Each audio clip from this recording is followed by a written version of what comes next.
Hello guys, তো একটু long bike জন্যে চলে এলাম।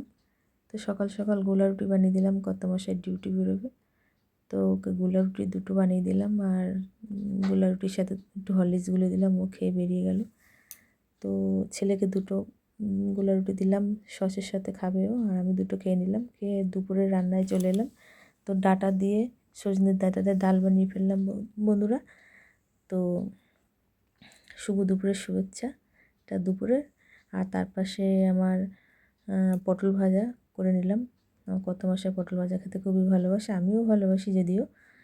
তার পাশে বাড়িতে কুমড়ো শাক এসেছিলো, আমি কুমড়ো শাক নিয়ে নিলাম। কুমড়ো শাকটা আমি খেতে খুবই ভালো লাগে আমার, সেই কারণে আমি কুমড়ো শাকটা কেটে ধুয়ে পরিষ্কার করে বসিয়ে দিলাম।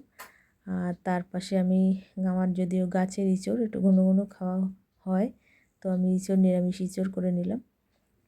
ইঁচড়ের পাশে আমি একটু পাঁপড় ভেজে নিলাম। পাঁপড় ভাজার পরে কর্তামশাইয়ের হুকুম ছিল রাতে রুটি আর পায়েস খাবে, তো আমি রাতে রুটি আর পায়েস বানিয়ে নিলাম বন্ধুরা। তো এই ছিল আমার সকাল দুপুর রাতের মেনু। তোমাদের কেমন লাগলো অতি অবশ্যই বলবে বন্ধুরা। Tata, by.